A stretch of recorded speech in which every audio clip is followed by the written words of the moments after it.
Hey everyone, so welcome to another episode of Koon Rijjeil. So today I have Farah Nahlous, who is, a very well-known, foodie, if you want, on social media. Talks about healthy eating, but also ways of living with food, and yeah, how to live your life eating healthy and also unhealthy, and finding that good balance, which I think we're all trying to find these days. So Farah, welcome to Koon Rijjeil.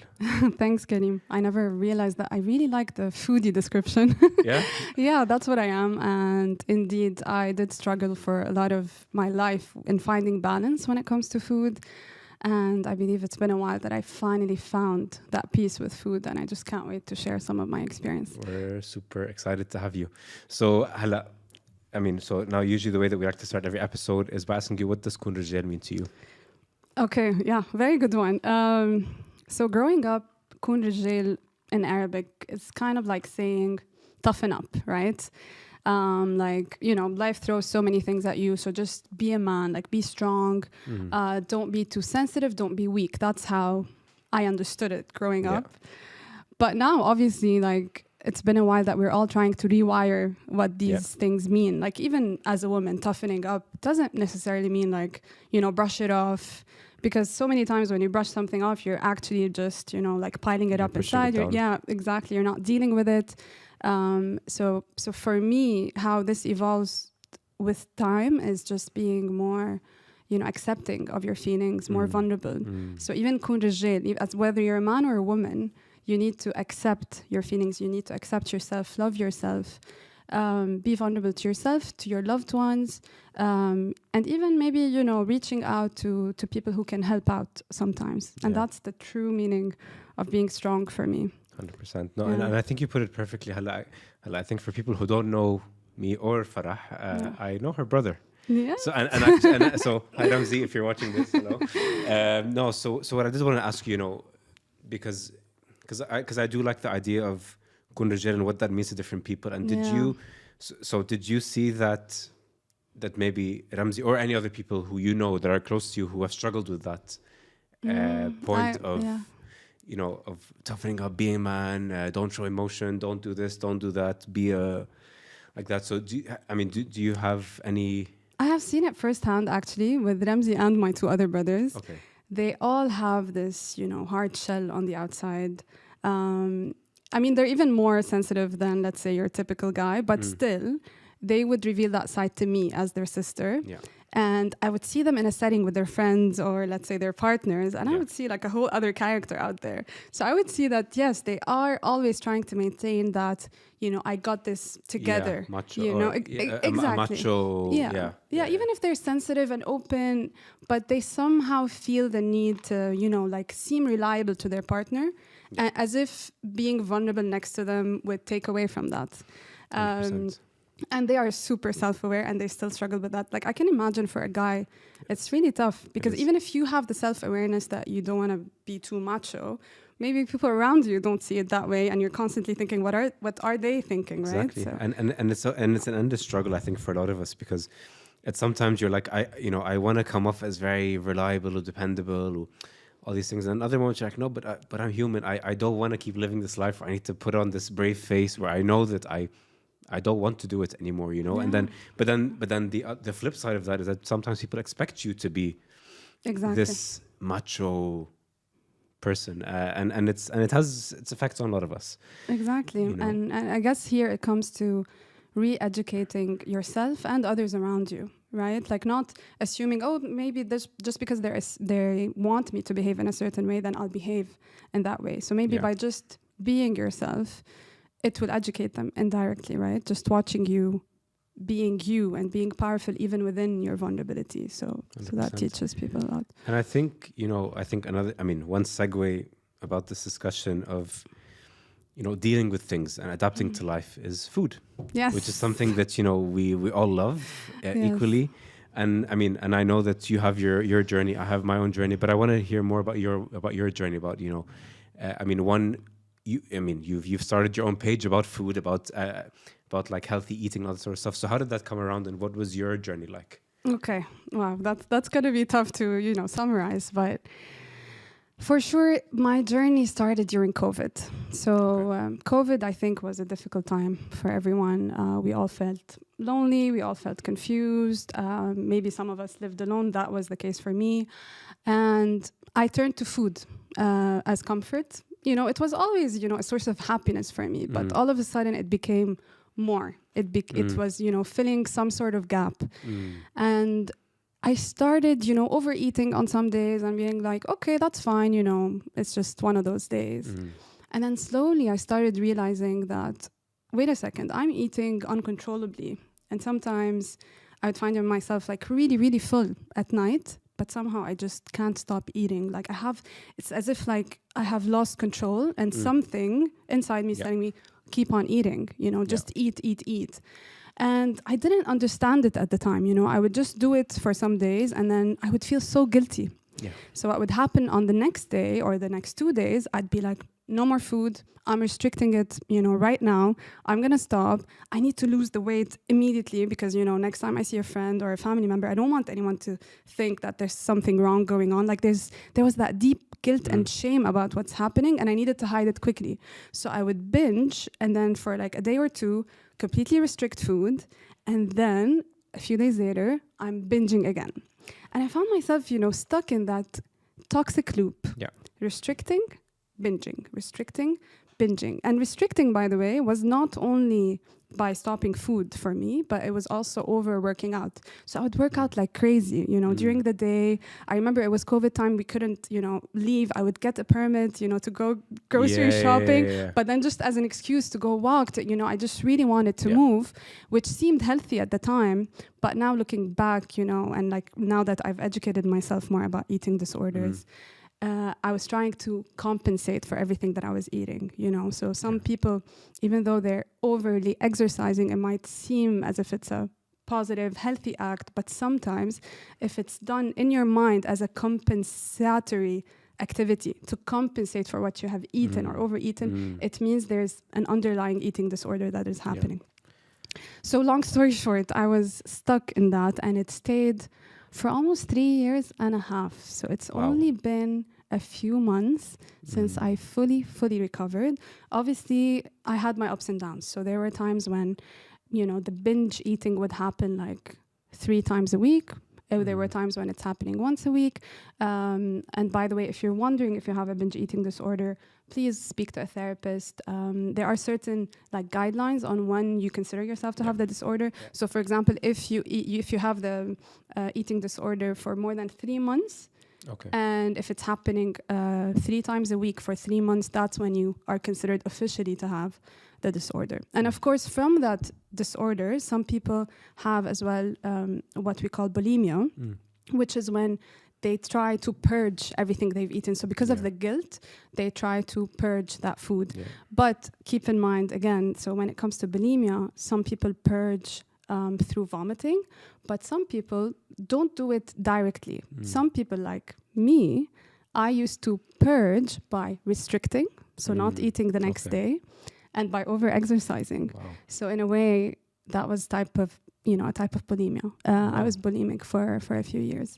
And it's hard to say this. It's hard to explain to my family, to my friends, because in their heads, you know, it's a completely different disorder. It's not what they hear of bulimia.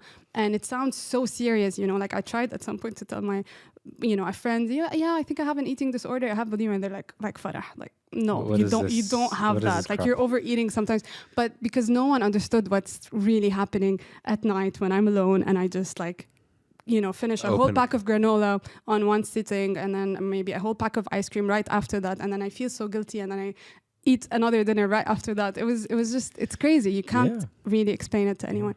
It is really tough. I mean, again, I think with eating disorders and a lot of, you know, mental health issues that a lot of people do go through, sometimes there's no lack of awareness to the world around you. To people, it's just you're overeating. You're you know, nashan. Or you've become very skinny. Are you okay? Like, you know, so, but sometimes people don't realize that either it's a coping mechanism, which as well is something that you know, we should discuss. You know, and second of all, it's, you know, it's there's a deep need, as you mentioned earlier, to certain foods and to certain things, because a lot of times our body is craving something, but we just don't do it because either A, we think it's unhealthy, or exactly. it is, and this is where the relationship with food starts to come in. I think you just tapped on the core of this, and that's the main thing that I had to rewire to stop my binge eating, which is to label food as good or bad. This demonizing food, that this is bad, that I shouldn't have this. Yeah. It puts you in a really bad place.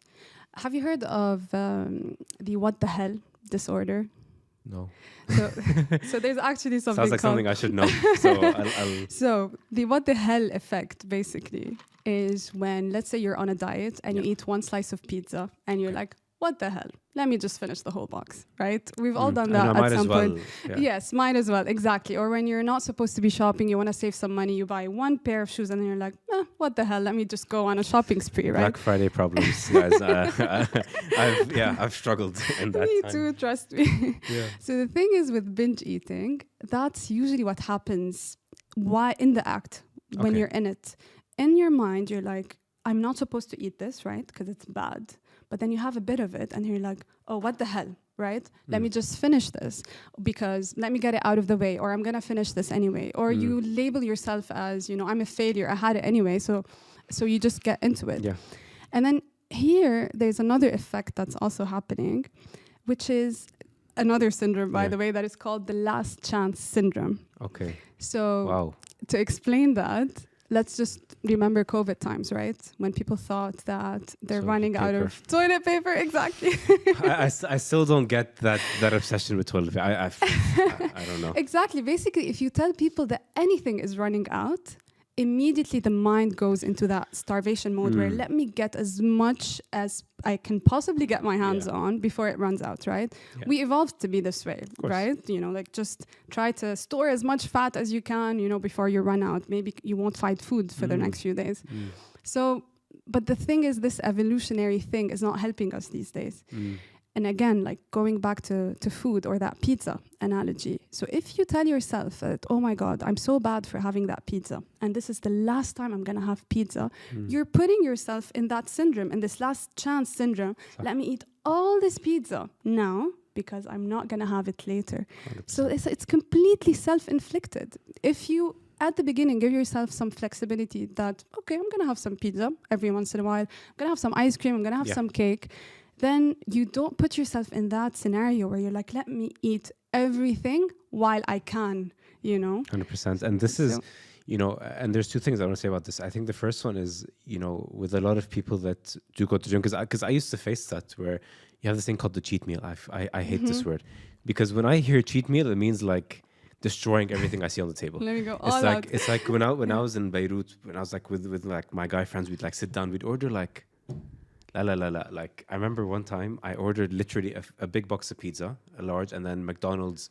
Now we don't have McDonald's, but like burgers, fries, nuggets, and I just ate.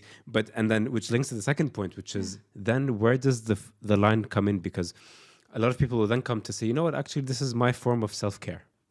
Or this is me treating my body. This is me treating myself. And I feel like that's the struggle a lot of people do go through, because like even like my sister's husband now, like he lives that life of بعمل كل شيء بدي أعمله بس بخلي a balance. Yes. To me, I'm like, how? Yeah. Because to me, if I start, I don't stop.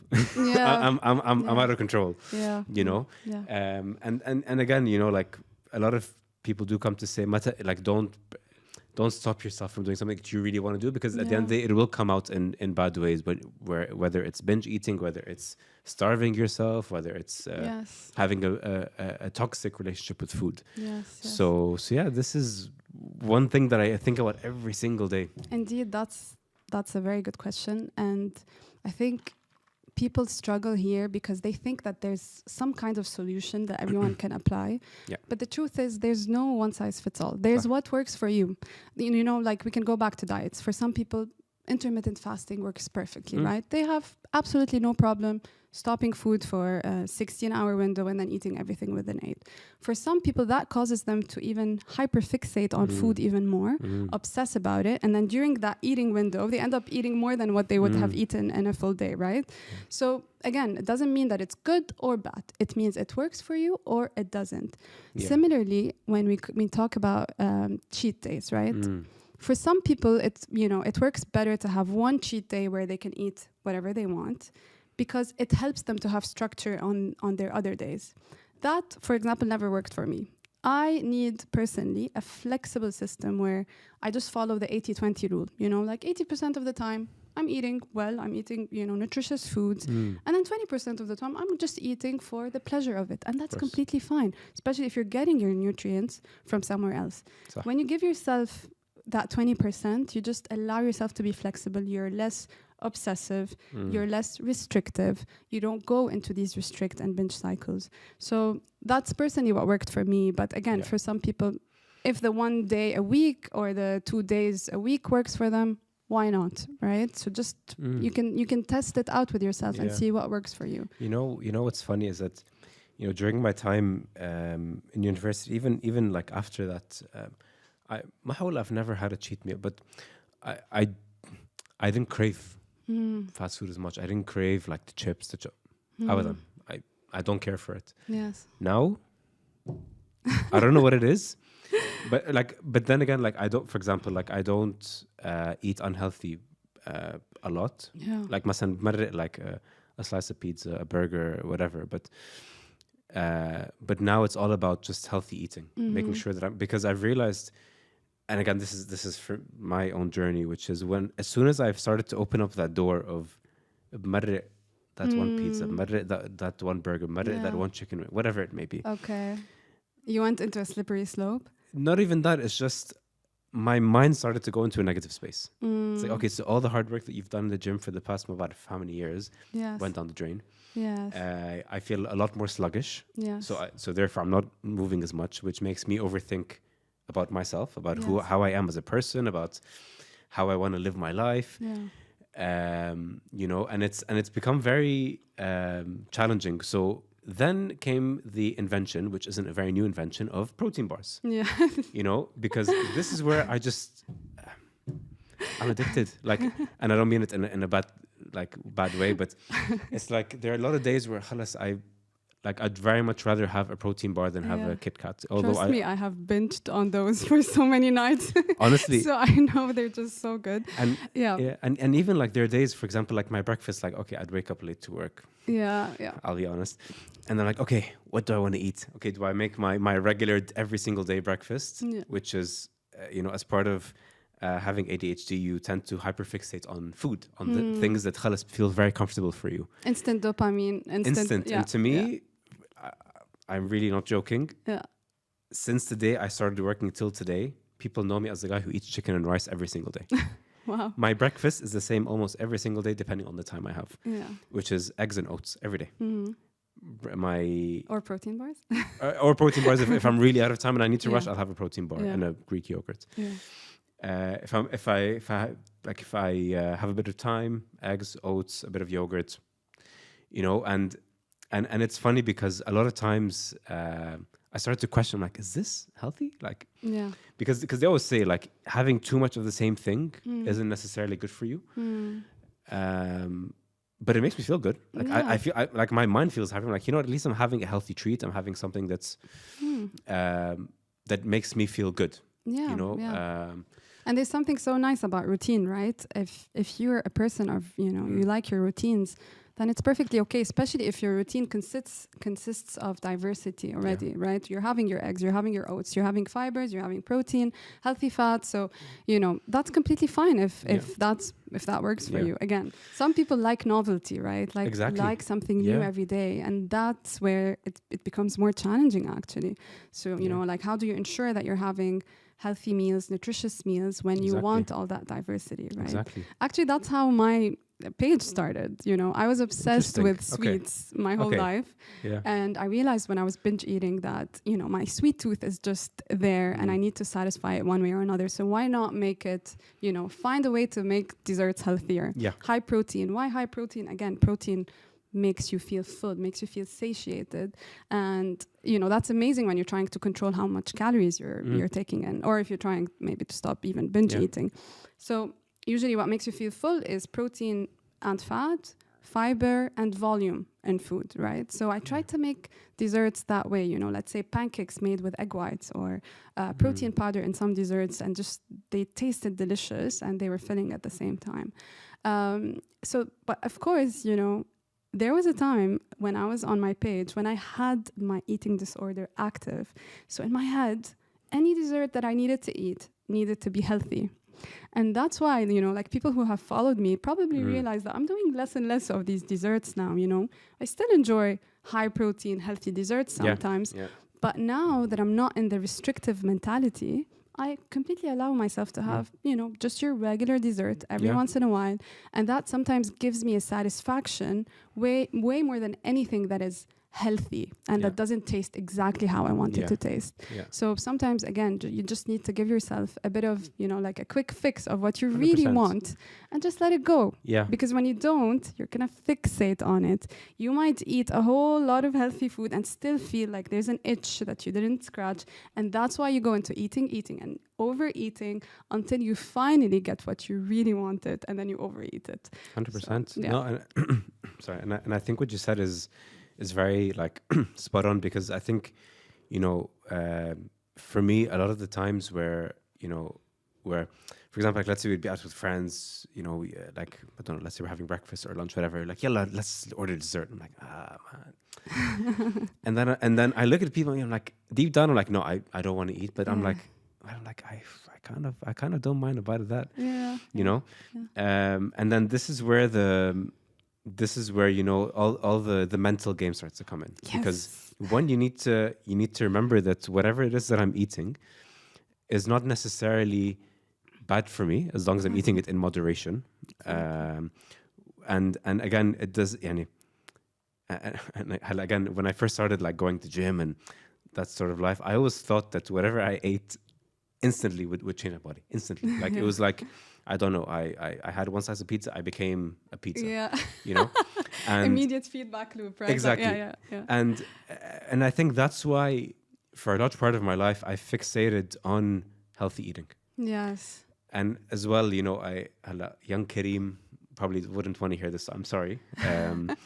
But I also don't want to go back to the life that I lived as a young Karim, where I binge ate a lot of like junk food, like bags of chips, hiding chocolates in my drawer because I just love chocolate, having like fast food on the weekends, hardly any exercise. And I think deep down it's like I don't want to go back to that. So I'm doing whatever I can to stay in this place. But now I'm trying to find that wiggle room in the middle where I'm satisfying both needs. I'm not so harsh on myself, because at the end of the day, I am human. We all have needs. We all have our own things that we want to have. But then on the other hand as well, I don't go all out either. You know, I don't just let all hell break loose. So and I think that's sort of where I'm at right now mentally, where, you know, I want to sit down, I want to enjoy my food, I want to eat as much as I can, but at the same time, I also don't want to let go of whatever it is that I've worked hard on for the past while. Actually, that's it's amazing to hear your journey, right? And let's say the old Karim is the reason we met, right? Because I remember you reached out to me on my page when you saw that I had an eating disorder, and you're like, "Whoa, me too," but I never really spoke about it, right? Like part of being a Rijjeil, right? Koon Rijjeil, so don't talk about it. You need to open up. You need to be yourself. You need to, But now you just, you made me think of something when you were saying that you're no longer very harsh on yourself. And that's, we're talking about the internal dialogue. And that's what happens with a lot of people when they speak harshly to themselves. I want you to picture that harsh talk as a parent and that you are a child deep down. And just picture for a second a harsh parent telling the kid, stop eating this. You are bad if you eat this.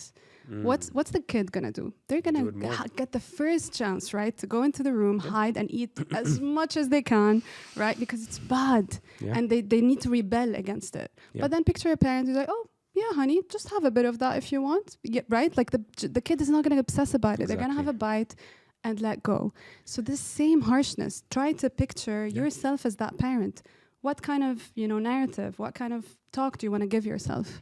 Do you want to be kind, and do you want to allow yourself, to live your life normally at the end of the day? Like you said, you're going to be with your friends, they're going to order some dessert. Do you want to be like, no, do not have any of that dessert? Literally, by the way, it's funny. So the other day, so this was in the midst of me trying to change my outlook on food. So anybody who knows me, whenever I want to order food and it's a night in, I almost always order grilled chicken every time. Like that's what makes me comfortable. It's my safe space because I. Are you talking about farrouj here or like? No, farrouj, like toom or hummus, like the whole situation. They're like, okay, guys, كل واحد يكتب in like a paper شو بدكم تاكلوا. فأنا I was hoping, it's like, I really wish no one has like any fried food. I don't want pizza. I don't want this. I want some healthy food. I want like mashewe, hek, mezo. And then, to my luck, we ended up ordering Pitfire. Okay. Great pizza, by the way. Fucking love it. But I was like, oh, God. Here we go again. Like, okay, ajeen, fats, a shit ton of oil, cheese, which I'm not a very big fan of, but I eat it anyway. Dairy, gluten, everything that makes you bloat. Exactly. So I'm like, I don't want that. Like what happened to just having a very simple bowl of fattoush and a taou plate, Yeah. Again, I ended up eating adi, Again, deep down, I was like, okay, shit. Like everything that I lived against, I'm doing it now. So it feels a bit of like hallelujah moment, like a bit of rebellion. Yes. But another part of me was like, okay, you need to train this off. You need to, you cannot. Yes. But you see, this is where you need to be careful, by the way, Karim. Exactly. Because you see, now, just what you said, you've worked against unhealthy food, right? Like you fought your battle, but you did not fight against unhealthy food. You fought against the imbalance, of course. So don't judge yourself, for having that pizza and enjoy it. Exactly. So how did you feel after that? Did you overwork out, or did you just be like, okay, that's fine? Exactly. Like at the end of the day, I always think about it. I'm like, look, we're all human. We like at the end of the day. Sorry, I'm not training to be the world's fittest man. I'm a regular person who lives in Dubai, who works and has a podcast. So I'm not here to try to show off and flex my muscles. No, I'm here to just live my life like everyone else. I'm a normal human being. But then again, there are those moments where you try to get out of that trap of, I don't want to eat unhealthy because of whatever past trauma I have as a kid or past trauma I have from a time in my life where I didn't feel a good relationship with food. And it's funny, like, so yesterday night I went to the gym, I finished, and I went back home.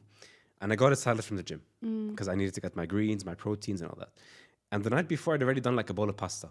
I'm like, khalas, awesome. I have my proteins, my carbs, my fats, kilshi. I started eating and I finished. I'm like, I feel good. Like, I don't feel heavy. But then I'm like, but me not feeling heavy is probably a bad thing because maybe I didn't eat. Maybe like, what if what I ate was like... Wasn't enough. Yeah. And then I was like, okay... let me open my cupboard of like spreadable chocolates. Was it grenade? It was grenade. And then I was like, okay. And I was like, I really want to. And what's funny is that when I got the food from the gym, they usually give you that cutlery bag, right? So I kept it on the table because I'm like, just in case I have it. So I woke up at like 5 a.m. I was like, I feel like it. Fuck it. Like I'm not gonna stop myself from having it. So I went and had like unconsciously, of course, but I was conscious but unconscious. Had like a few spoons. I woke up in the morning. I was like, oh shit! Like my mouth is filled with chocolate, and it was such a funny scene to wake up to. I was like, is this a dream? Is this the life that I chocolate when I wake up? Like wow, this must be what it's probably like to be like in Charlie and Chocolate Factory, just chocolate life. So yeah, but even then, like. What makes me feel a bit better about this whole situation is that at least it's a high protein spreadable. Yeah, exactly. It makes you feel less guilty, right? Exactly, Yeah, less guilty. it definitely helps. And yeah. that's the positive takeaway is about dick from it. Yeah. So speaking of grenade, I'm getting really hungry. Honestly, like every time I talk to you, I look at the bars. I'm like, okay, which one do you want to have? Are we finally gonna try these? Of course we are. Oh finally. my god! Like they've been just sitting here and They've like been looking at me this whole time. They've been literally calling for you this whole time. They were like, Farah, which one do you want? This one is really staring at me. This one? Salted caramel. All right, done. I'm gonna. Which ones do you have? Oh, you have also white chocolate. This is lemon cheesecake. Okay. Which Oh, is like, that's the one you said is your favorite. That's my favorite. and peanut butter jelly. Oh. Which I really think you should try. Yeah. Okay. White cookie.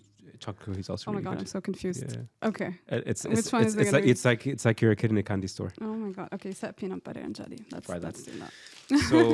So to me, this was like one of the things that I've almost always hyperfixated on. Okay. Having the same meals, having the same foods every single day, just because one, I know what's in it. Yeah. And I know that it won't affect me. You have to have that. Okay, I'm not gonna say no to that. Yeah, I can see how you're looking at it. Like, oh, okay, so a very big part of me was like, okay, I don't want to stop myself from eating per se, and I already know what's in the food. I know that it's good for me, and again, it's also like a bit of reassurance to my mind as well that you're not doing a bad decision either, because. Again, I know that I'm a very harsh critic on myself. I do tend to judge myself quite heavily on any decision I ever do. It's just, I think one of the things that I had to adjust to, having this relationship with food where I don't want to overthink it too much. Yeah. I want to live my life like everyone else, because at the end of the day, I am human. And also just take wise decisions when it comes to things, and not, for example, eat unhealthily for the full week and then expect myself to, and not train and not expect myself to put on weight, because that's, I think, near impossible. But that sounds great, Karim. And many times, even when you said that you ate and didn't feel full, it seems like you're connected to how your body feels like. Which is what we call intuitive eating, right? So like, did I eat enough? Am I hungry? Am I satisfied? That's a very healthy way. And, there's a whole trend right now on, calorie counting versus intuitive eating, right? And for a lot of people, intuitive eating works because you're in a healthy place. You know what your body needs. You know when to enjoy something and not feel guilty. And you know how to get exactly, where you want to get. But it's hard, to tell everyone to just intuitively eat. Because for a lot of people, they might be, addicted to sugar. They might be overeating. So maybe by listening to their body, they're just overeating, right? So it doesn't, make complete sense to tell everyone, just intuitively eat, stop dieting, right? I think, intuitive eating works at some point, once you've trained yourself to understand your body, once you've stopped restricting completely, once you have, an awareness of how much you're eating, of, proteins, fibers, is this keeping me full? Because at the end of the day, food around us is so tempting. And if we're just going to listen to it, obviously we're just going to want to have everything we can get our hands on, right? Again, this is our nature. This is how we evolved. I mean, we're scavengers by nature. Exactly. So we always want to get whatever we can get our hands on because we always feel like we're in survival mode. We're never exactly. So intuition is never, it might not always help if you're in this, scavenger mode. No, your intuition is not going to help you, right? Definitely. So I think for a lot of people who want to lose weight, they're kind of stuck, right? They're like, if I want to lose weight, I need to restrict. But then you're telling me that if I over-restrict, I'm going to get into maybe a binge eating disorder, or like... And where do I go from here? Because and I think we said this off air. Like I think for a lot of people, it's never a one-size-fits-all approach. Yeah. It's always like how do you say? Like it all sounds great in theory. Yeah. But how do I actually make use of this? Because, and again, like a lot of people always tell me, it's like, man, you like, mashallah, you eat كتير. Yeah. And I'm like, yeah, but that to me makes sense. Like, like I know my portions, I know what I need to eat, and I know how much I need to train to burn off. Other people, they're a little bit more calculated, quite literally, which I don't do, by the way. I cannot. I tried it for a day, 2 days. I'm like, nah, I can't do this. Yeah. And you see, for a lot of people, they get obsessive about calorie counting. I did it for a while, and I think it really helped me to do, for like a week or 10 days, just to understand, how much does this approximately have? Yeah. I never went into like fully calculating everything I eat. I do, by the way, on my, put calories on my recipes, on the sweet formula, because I feel like that's my job, right? If I'm giving you a recipe, just like when you're going to eat this protein bar, it's your right as a consumer to see how much macros, protein, calories it has. So that's why I do the same on my page. But a lot of people think that means I count everything I eat. But no, that's just for them as a consumer. And to know also the difference between that cookie, let's say, that I make on my page versus, what they find. The one you find on the grocery store. In a store, yeah. So it's just to give you an indicator. But anyway, going back to calorie counting, it can be really obsessive for a lot of people. And yet they need to maybe calorie count to lose weight. So where do they go? This is why a lot of diets become, super famous. Let's say keto diet, because you don't have to count anything. Just stop carbs, right? Just eat as much fat as you want and as much protein. Well, more fat than protein. But still, it means no counting. So that's why people love these kind of diets where, there's a bit less effort. I found that what really works, if someone can afford it, of course, is to go for a meal plan. Because when you have a meal plan, it's already calorie counted. They already look at your needs. You don't have to count. You don't have to obsess. You know exactly what you're going to eat for the 3 meals. So it really, really helps.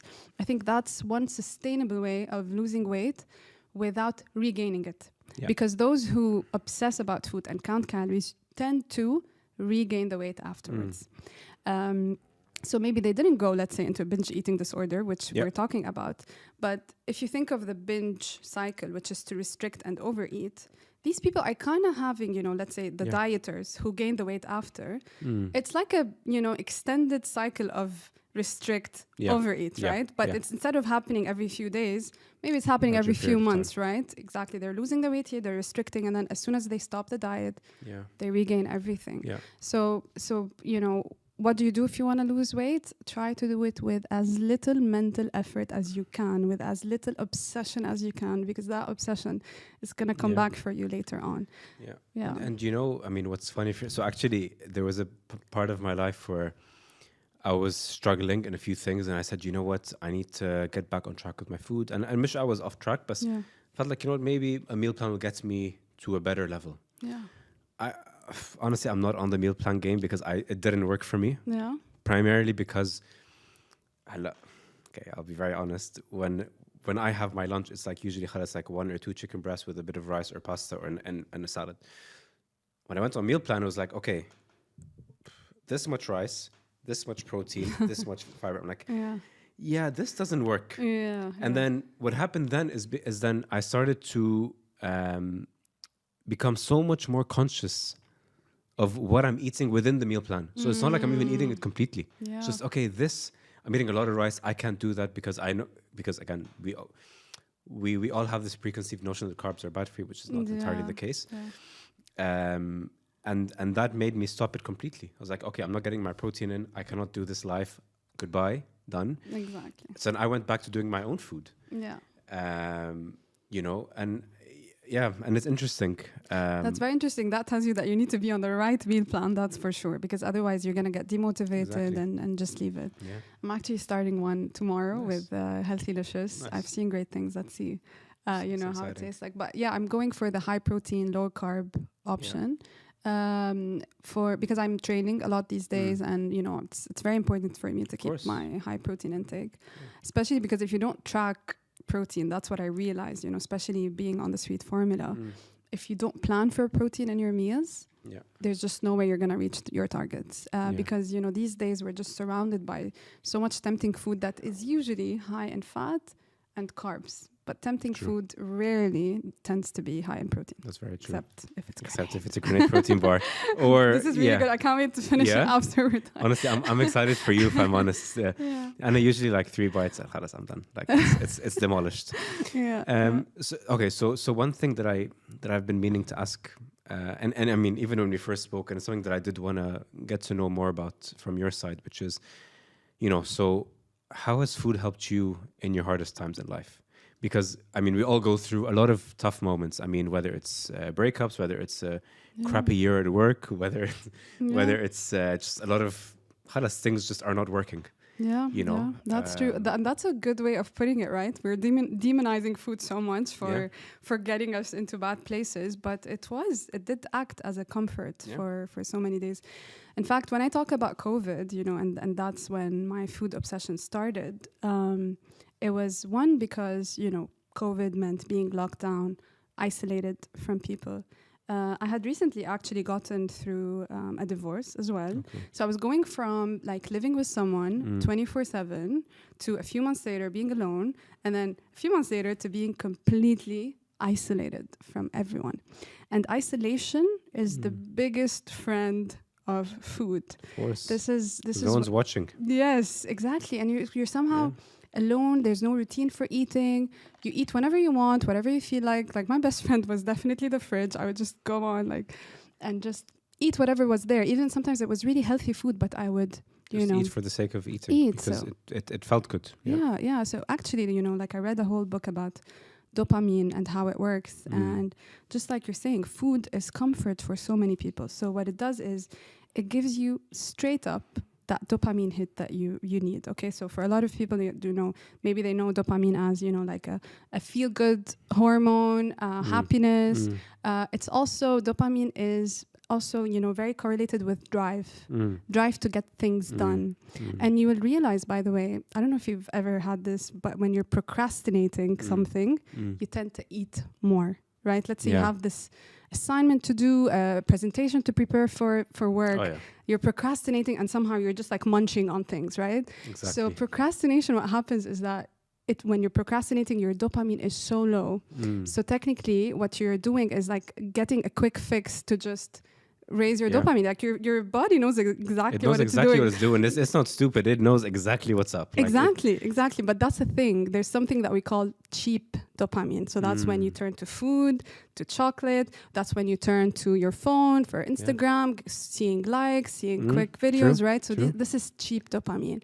And it's always going to try to get to you. Yeah. And there is a way, you know, to accept some of it sometimes. We're not saying it's completely bad for you. But, you know, a way to live a long, you know, a sustainable, healthy life is to seek that long-term dopamine. You know, that one that you have to work for. You know, let's say working out, trying to build some muscles, which is, you know, something that takes you a few months to do, a few years. So everything that is long-term, unfortunately, will not give you that instant dopamine. But 100%. You just have to believe in it. And somehow the journey to get there gives you like a slow rise in dopamine, slowly, but you're gonna have to train yourself to enjoy that slow increase versus those crashes and those up and downs, and they're always gonna crash. They make you want some more. You know, this is the same with coffee, by the way. I recently, you know, a few months back, switched from coffee to matcha. Okay. And the same thing with coffee, it just gives you that boost of energy, right? And you just love it, you crave it. But then we all know that there's a crash afterwards, makes you want more coffee, blah, blah, blah. But then when you switch to tea or matcha, which is basically concentrated green tea, it gives you less caffeine, which gives you exactly that, you know, like small boost, that sustainable boost, without having those crashes. Exactly. So similarly in life, same with dopamine, try not to go for these high, high peaks. Try to go for the sustainable ones, the ones that take time.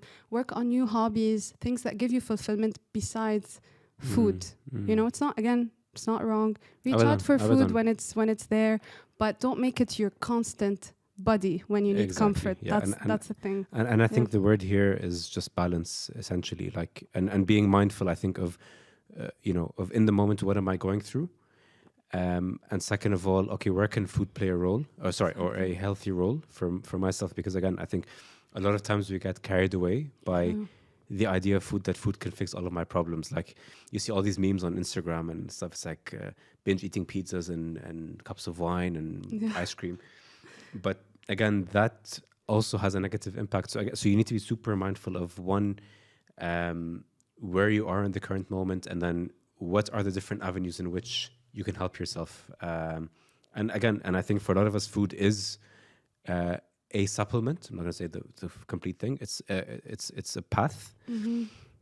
but I also don't want it to, for me personally, don't want it to be my only thing, because I like to think that I'm like a self-cleaning dishwasher, where I take care of myself Yes. without external support or things from the outside world. It's more about what I can do for myself, whether it's journaling, taking long walks, reading, writing, exercising, whatever it may be. Yeah. And then food, akid, it's a part of my day to day. Yes, yes. That's very interesting. You know, talking about external factors, the environment. I mean, how is it for you? I wonder for men versus women, right? Like for us, having social media always like painting these perfect pictures of women and how our bodies are supposed to look like. Yeah. It makes us obsess about looks more and more. So I remember those days when, you know, I overate and I just felt my bloat. And at that time, I remember that thinking that I gained weight immediately. You know, just like Literally. you were just saying about the pizza. Yeah, exactly. Literally. Like I would just feel like I gained weight and like, oh my God, I need to lose it immediately. There's this image of how I should always look like, reinforced by social media. How does it feel, you know, for you as a guy? Do you have less of that pressure? No, not at all. So look, so I'll tell you something. So Anna, a little bit about me as Karim. I'm a very overthinking person. I'm very anxious, and when I see something that someone else has and I don't have, I will do whatever it takes to get there. So masalan, there's a CrossFit athlete called Matt Fraser. He's one of like my biggest inspirations, and I look at him like, man, this guy's body is fucking insane. But بياكل like incredible amounts of food. And then the thing is, and the problem then becomes where I try to replicate. But no, I don't train as much, but I eat as much, you know. And picking and choosing just the right thing. Literally, and even putting that aside, things like, you know, again, just seeing people around you, like, okay, you know, I saw this guy, he did a 72K run. You know, I need to do that, but also he's eating super healthy, so I need to follow. I need to live their life. Exactly. So I think it's the same across both. I think maybe from situation to situation is very different in terms of, you know, what makes sense for me and what makes sense for you as Farah. But no, definitely, especially social, man. It's a killer. Yeah. Like the amount of stuff I see every day is ridiculous. Like all these like big guys day in my life were like, you know, they have it all figured out, and it looks like their life is so perfect. Yeah. And look at yourself in the mirror, like, well, my life isn't like that. What am I doing wrong? You know, why am I not? That makes me think, by the way, of all these posts, like when you just said my life in a day or what I eat in a day, right? Yeah. Like, how is this adding any value to my life? Nope. Like, what if this model that I'm looking at burns, you know, 1,500 calories at rest? That's how much her body burns. What if I burn 1,200? What if it's 2,000? Like, what is, you know, what do I have to do with what she's eating? She has a different body, different dietary needs. 100%. Maybe she's working out, maybe I'm not. Maybe it's the opposite. So that's, you know, you have your own dietary needs. Like, stop looking at what everyone else is doing. Plus, that's, you know, that brings me to this next point. When I was at the height of my binge eating disorder, I remember going out with my friends, not eating anything. By the way, that's always a sign that, you know, if you see your friend not eating multiple times on many outings, that's a sign that they might be eating alone, secretively, that there's some kind of, you know, weird relationship with food happening. That's one of the early signs. So anyway, by not eating in social settings, a girl or, you know, or a friend might look at me and be like, oh, maybe Farah, you know, looks like that because she doesn't eat. Maybe at the time, by the way, I didn't look that overweight because, you know, I was like more or less, you know, now maybe plus 2-3 kilos because I was restricting a lot. So no one would see that I'm having, you know, this eating disorder. Yeah. So going back to that, if someone saw me in that outing, not eating, that was completely not representative of what I was actually doing on other times. So don't look at incidents in isolation as if that's, you know, what someone is doing. A lot of people are going through their own journeys. 100%. Just like you just said now, sometimes you're having, let's say, your farouj or your pizza. On most days, you're eating quite healthy. So imagine someone just saw you on that day having pizza and being like, oh, look at Karim. He's quite good. He's eating pizza. And that's the trap. But that is the trap. Yeah. Because I always fall in that trap. Yeah. You know, and I think the biggest lesson here, as Simon Sinek would say, I don't know if you've ever heard any of his work, but he always says you don't need to go through life alone. We're all social animals. We all like to be in tribes and in groups. True. So share your experiences with people. If you want to talk about anything, call up someone. If it's a relationship with food that you want to discuss, do that with someone. Don't feel like you're suffering alone, because you don't need to. That's so The world important. is tough as it is. Don't make it harder on yourself. You couldn't have said it any better. That we're living in a world where there's so much focus now on individuality, on being alone, on figuring things out on your own. Whereas, like you said, this is completely contrary to what we need as humans. We do need to be in tribes. Even if you're an introvert, you do need to be in a even if it's one person. Even if it's one person. It's so, the start of my healing journey happened when I opened up to my friends. Before that, I always felt like, I need to have my shit together. I need to Koon Rijjeil for me, Yeah. Yeah, Kooni Mara, right? Kooni like Mara, Kooni Awiya, right? Like I just needed to be strong. Everyone has this idea that I have everything under control. So that reinforced my need to eat alone in shame, so that no one else sees that I'm going through something, right? But the second I opened up to my friends and told them, by the way, I have a real issue here. It took them a while to understand. I think some of them still don't understand. Maybe they'll hear this episode now. And, like, they don't understand how bad it can feel on those 100%. Nights that you binge and you feel so alone. So you're so right. Just open up to people, open up to your friends. You'd be surprised how many people are there to help you. They're not going to judge you. They're going to understand that you're going through something that triggered you to go down that path, right? And you can even reach out to me, by the way, if you feel like no one else will understand. That's, by the way, the best part about having the Sweet Formula, my page. People just coming, talking to me. And by the way, it is so common to have binge eating disorders. A lot of people think they're alone. When I spoke about it on my page, it exploded, by the way. The number of women who reached out and told me, I'm going through the same, or I didn't know that this had a name, or I wake up at night when my husband is asleep to go binge eat. That just tells you how much shame there is around food and overeating food, and how much people are suffering silently. And it just, on one hand, it killed me, that there's so much suffering happening around. But at the same time, I remember on the other hand, it gave me some reassurance that I wasn't alone. So I want you all to know that you're not alone. This is so common. In fact, by the way, I was looking at some statistics before here. Apparently, 4% of women have this disorder.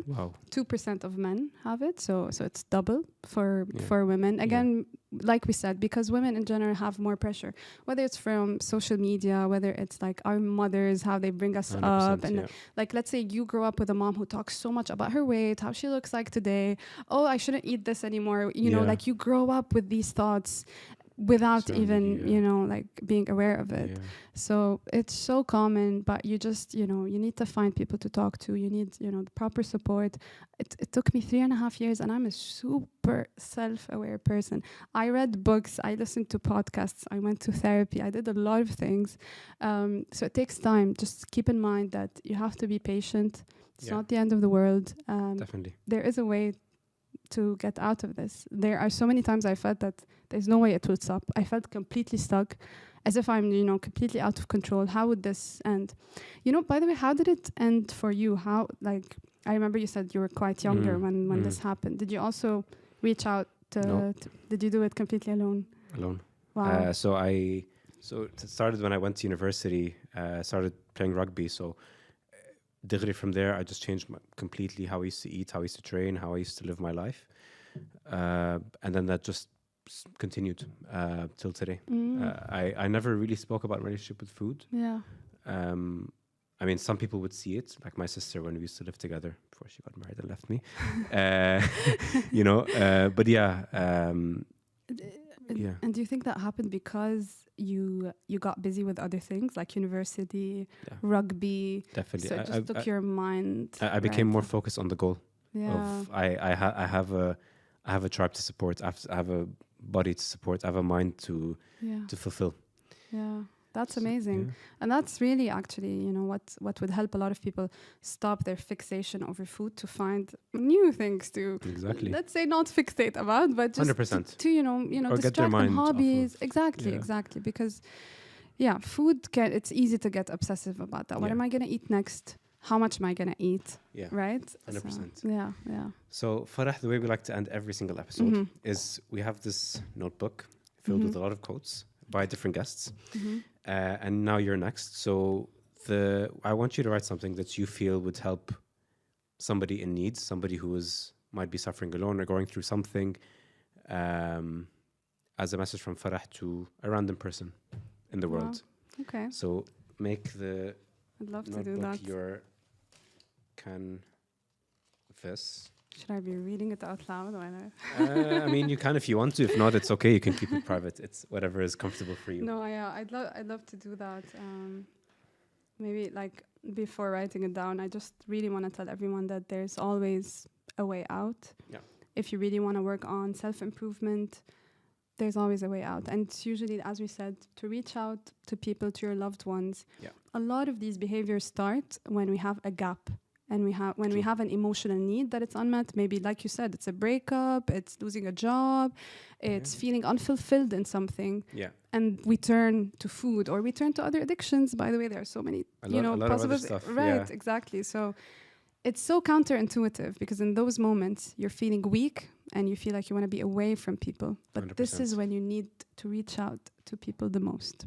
So And to yourself. And to yourself, exactly. Yeah, I mean, this podcast is all about self-love and all about, being the best possible version of yourself every single day, even though it's tough a lot of the times. But yeah, we need to hang in there and make it happen for ourselves, because we only have ourselves in this life, not anyone else. So true. So we're living with our minds 24/7. Let's make it a nicer place to be exactly. at. Right? Let's spread love and happiness, not violence and bad behavior, and unhealthy relationships with anything. So, reflecting on what we were saying, I'm just writing here that every difficulty that you face usually stems from lack of love, lack of affection, whether it's from others or from yourself. So love yourself, learn how to forgive yourself completely for any behavior that you have. Yeah. It's always stemming from something, right? Something 100%. You grew up with, something you acquired along the way. Forgive yourself, love yourself. Always think of yourself as, like we said before, having a kind parent inside, giving you all the warmth, all the love that you ever needed. And that will always help you grow and heal out of everything. Don't heal yourself, with harshness, with discipline. I must do this, or, Because never, it's always going to backfire and then get you into another loop again. Exactly. Might as well just, again, I think, the whole idea here is really just to be really the best version of yourself. Treat yourself with absolute kindness and honesty. True. Be, because I get asked this a lot. Be, fair with yourself. When you're going a bit too far, stop. 100%. But Farah, it was really fantastic to have you on the podcast. Honestly, I've learned a lot about myself, even though it's I know a bit of it, but I never thought about it as much as we did now. So I really thank you for sharing your knowledge. And also just really being here and sharing your journey with us. Karim, thank you so much. It's awesome talking to you, and I love how open you are, how comforting you made this whole conversation. So we love that. Yeah, thank you so much. This was lovely. Thank you. Yeah. Well, thank you for being on Koon Rijjeil, and we'll catch you guys on the next one. Catch you soon. Bye. Done. So I know we went a little bit over time. Oh, I was seeing you looking there at some point. No, and I'm like, because I was trying to see if I have any hand movements, or I can't see because it's. No, I'm not. Did we go over time? Just by 5. Okay. That's okay. Oh, thank you so much, guys. This actually felt Did you guys so enjoy fun. the episode?